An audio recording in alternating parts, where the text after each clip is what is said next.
खिलाफ कुछ लिख नहीं सकते। ये तो बिल्कुल गैर कानूनी है। कोई जर्नलिस्ट कह रहा है कि मैंने जो लिखा है ये तो फैक्ट है और ये सच है, तो आप उसको ये नहीं कह सकते कि ये हटा दो या ये आगे से तो नहीं। बिल्कुल गैर कानूनी है। और इसीलिए वो जो दूसरा कोर्ट था, डिस्ट्रिक्ट कोर्ट, उन्होंने वो आदेश को रद्द कर दिया जो एक लोअर कोर्ट का आदेश था। सर, एक ये है कि अडानी को जब भी ज़मीन दिया जाता है तो सरकार कहती है विकास हो रहा है, विकास के नाम पर। सवाल ये भी है कि सिर्फ अडानी को दिया जाता है, क्या इससे औद्योगिक विकास होगा सही अर्थ में? मैं तो बता रहा हूँ ना कि अडानी को ये जो ज़मीन दी गई है पावर प्रोजेक्ट के लिए, और वो भी 6 रुपये यूनिट पे खरीदी। अडानी ने एक केस तो मैं उनके खिलाफ कर रहा था जिसमें अडानी ने बिड करके कॉन्ट्रैक्ट लिया कि हम 2 रुपये कुछ पर बिजली सप्लाई करेंगे। 25 साल का कॉन्ट्रैक्ट ले लिया। बाद में ये आवेदन दिया कि हमारा रेट बढ़ा दिया जाए। अरे भाई, आपने कॉन्ट्रैक्ट जीता है, एक रेट पर कॉन्ट्रैक्ट जीता है, 25 साल के लिए वो लागू है। अब आप कह रहे हैं बढ़ा दिया जाए। क्यों? क्योंकि कहते हैं कि अब कोयले का दाम बढ़ गया। वो तो आपको पहले पता होना चाहिए था ना। कोयले की खदानें भी आपकी हैं, इंडोनेशिया में भी आपकी हैं, ऑस्ट्रेलिया में भी आपकी हैं।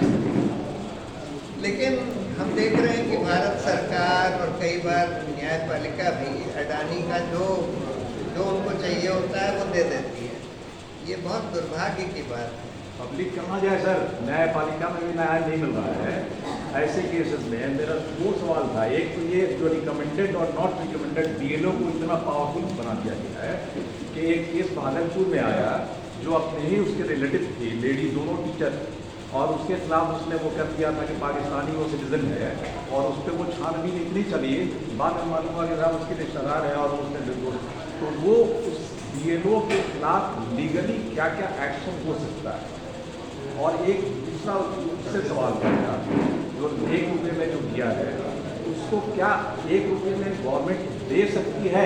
ये पब्लिक वेलफेयर के लिए तो ऐसा होता है जहाँ तक मुझे जानता है, लेकिन इसमें जब पब्लिक खुद नहीं चाहती है कि हमारी जमीन गवर्नमेंट को दिया जाए, क्योंकि 1 रुपये में इतना जहाँ 10 लाख पेड़ पौधे लगे हों जिंदा, तो क्या उसमें लीगली क्या हो सकता है? क्या वकील हैं वो उस हिसाब से बताइए। और अगर सिटीजन को न्याय अगर वहाँ से भी ना मिले तो क्या होगा? के कायदे से 1 रुपये में इस तरह से जमीन दे देना, सरकार तो ये कह रही होगी ना हमने कोई कॉन्ट्रैक्ट दिया है उसके तहत दिया है। अब ये तो देखना होगा कि किस तरह से कॉन्ट्रैक्ट दिया गया। प्राइमा फेसी तो ये गले नहीं उतरती है बात कि आप उनको 1 रुपये में ज़मीन दे दें और 6 रुपये यूनिट बिजली उनसे खरीदें, तो ये तो बिल्कुल गले नहीं उतरती है। 1 रुपया पर ईयर। हाँ, 1 रुपये पर ईयर ये होता